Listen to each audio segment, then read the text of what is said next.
নমস্কার বন্ধুরা, WB good নিউজের সকলকে জানাই স্বাগতম। আজকের লোকসভা কেন্দ্র হুগলি। 2024 সালে হুগলি লোকসভা আসনটি কোন দল সম্ভাব্য জয়লাভ করতে চলেছে?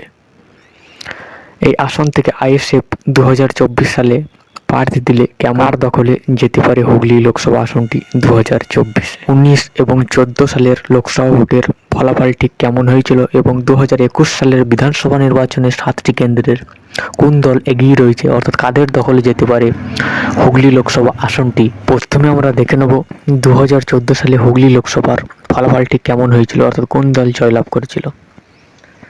2014 সালে রত্না দে নাগ তৃণমূল কংগ্রেসের প্রার্থী ভোট পেয়েছিলেন 6,14,312টি, 45.54% ভোট পেয়েছিলেন এবং 6.83% ভোট মাইনাস খেয়েছিলেন 2014 সালে তৃণমূল কংগ্রেসের প্রার্থী।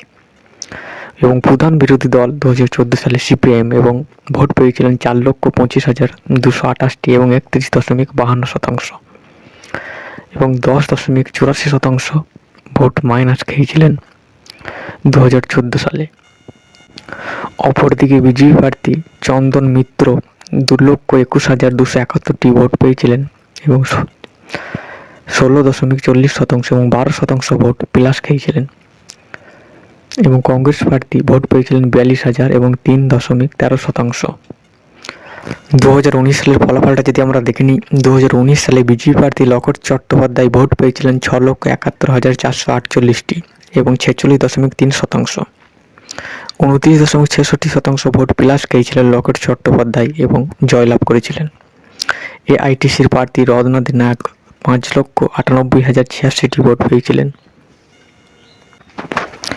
41% এবং 4.51% ভোট মাইনাস খেয়েছিলেন। এবং সিপিআইএম প্রার্থী দ্বিতীয় থেকে তৃতীয় স্থান অধিকার করে এবং 1,21,588টি ভোট পায় এবং 8.34%, মাইনাস 27% ভোট হারিয়েছিলেন। এবং কংগ্রেস প্রার্থী 25,374টি ভোট পায় এবং 1.74%। এবার দেখে নেব 2021 সালে বিধানসভা নির্বাচনের 7টি কেন্দ্রের ফল অনুযায়ী কোন দল এগিয়ে রয়েছে। বালাগড় এআইটিসি অর্থাৎ তৃণমূল কংগ্রেসের প্রার্থী 1,03,064 ভোট পেয়ে 5,784 ভোটে অর্থাৎ জয়লাভ করেছিলেন বালাগড় আসন থেকে। বিজেপি প্রার্থী 94,500 ভোট পেয়ে অর্থাৎ 43% ভোট পেয়ে পরাজিত হয়েছিলেন।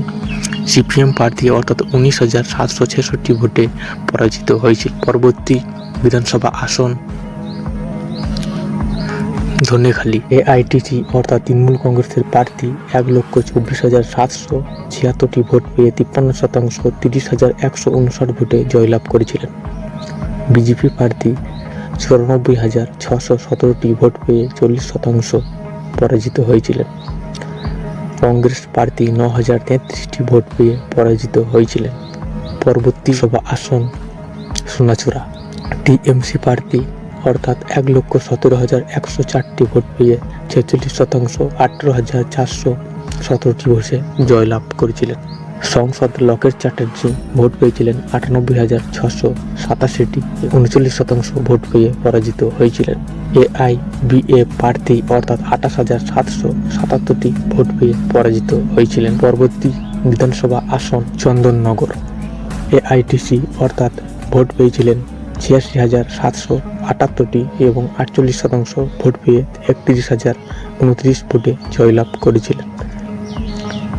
বিজেপি প্রার্থী 55,749টি ভোট পেয়ে 31% হারে পরাজিত হয়েছিলেন। সিপিআই প্রার্থী 33,702 ভোটে অর্থাৎ পরাজিত হয়েছিলেন এবং 18%। পরবর্তী বিধানসভা আসন সিঙ্গুর অর্থাৎ এআইটিসি অর্থাৎ তৃণমূল কংগ্রেসের প্রার্থী 1,01,077টি ভোট পেয়ে 48% অর্থাৎ 25,923 ভোটে জয়লাভ করেছিলেন।